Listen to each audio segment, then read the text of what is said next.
Hey guys, what's up? Welcome to my first video as a theory channel.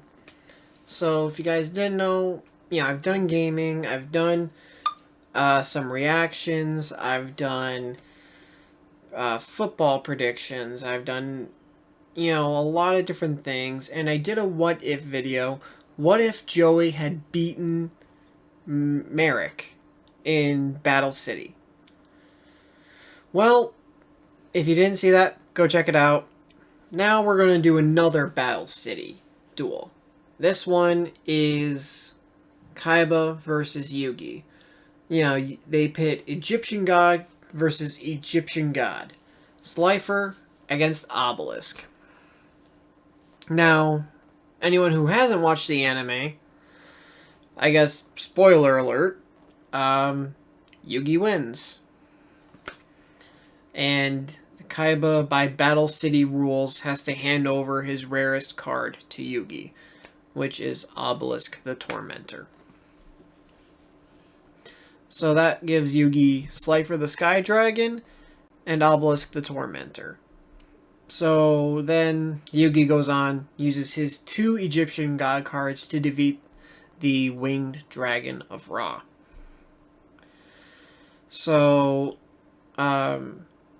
I'm going to take this as, what if Kaiba had won? So, say Kaiba wins, and he gets Yugi's Slifer the Sky Dragon card. Then at that point, he goes on to face Merrick. Now, you could do a whole, what if Joey still beat Merrick? And then it's Kaiba versus Joey. Joey has the Winged Dragon and Kaiba has the 2. We're not going to get into that right now. We can do a what if both of those happened and then this was the actual matchup, not, not this. Now, in the actual anime, Kaiba and Joey have a duel for 3rd place. Kaiba wins, surprise, surprise. Joey, I don't think, ever actually beats him. So, but that would be different because now there's Egyptian god cards involved, instead of just their normal decks. So, let's take this. So now you have Kaiba with 2 Egyptian god cards, and Merrick with his Egyptian god card, his Winged Dragon Ra. Now the issue is that Merrick needs to defeat the Pharaoh in a duel in order to get his power, to get his Millennium Puzzle. Because if I remember correctly, the puzzle was part of the key to get the Pharaoh's power. But, so Yugi's like, hey, you're not going to get the Millennium Puzzle. He's like, oh, I want more than just that puzzle. I want the endless power of the Pharaoh himself, or the boundless power of the Pharaoh himself. It was something along those lines. And that was when he was possessing one of his rare hunters. The guy who had the Exodia cards. He had like 3 of each piece, so 3 heads, 3 arm, 3 of each arm, 3 of each legs. So, now,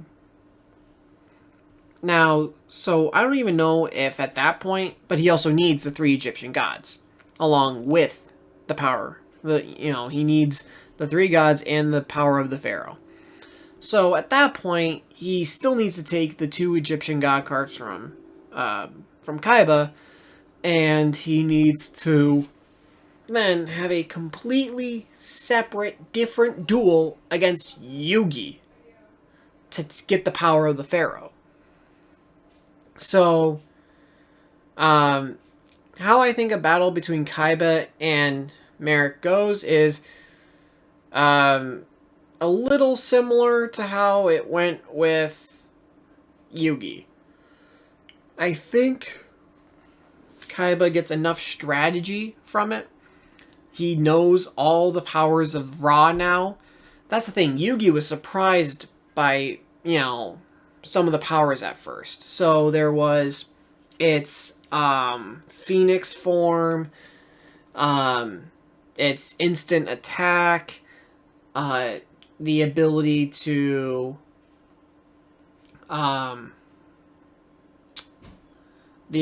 transfer the life points to the attack points, and they were able to, use the several powers of Ra to win the duel. So, Kaiba then knew all the powers, everything, because he was able to study the card. He could actually read the ancient Egyptian text on the card. So he would be surprised by nothing. In Yugi's duel against Merrick, they played a shadow game. Merrick pitted his good side and had him just like hanging there.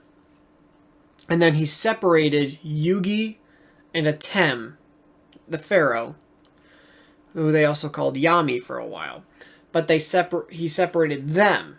So as he lost life points, part of Yugi got covered up and went to the Shadow Realm. Same happened to Merrick as he started to lose life points. His good side started to be engulfed by the shadows. So obviously you can't do that in a shadow duel with Kaiba.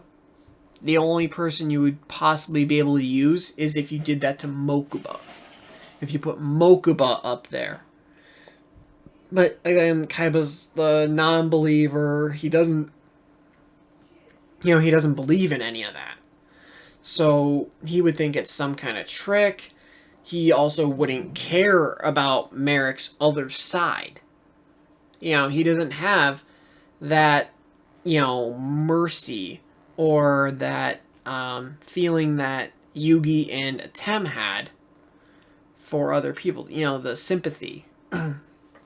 They wanted to make sure they could find a way to not hurt or not expel Merrick's dark side, or his good side. So it would be tricky to try to figure out how this battle ends. I think it would be a shadow game of some kind. But I do believe that Kaiba would have enough strategy to win this game. Or win the duel. So he would then possess all 3 Egyptian god cards. He would then be the king of games yet again.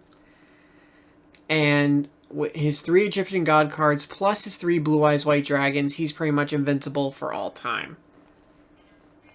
So that is how I see the duel going. And then Merrick, if his good side is expelled and he's just allowed to be evil, that's a possibility.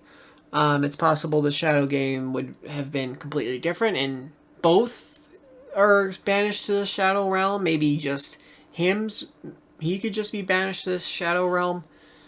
Don't get me wrong, it's possible that Kaiba loses Merrick.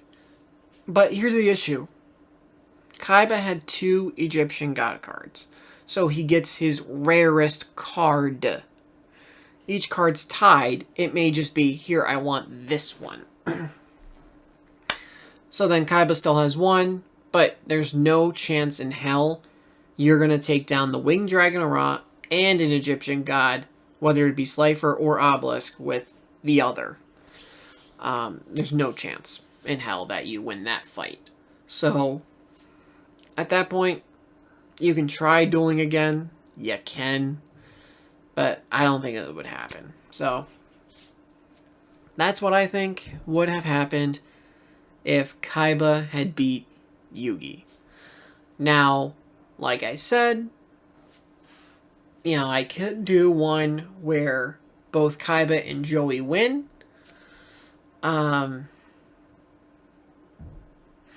But I see that with a similar result, Kaiba wins.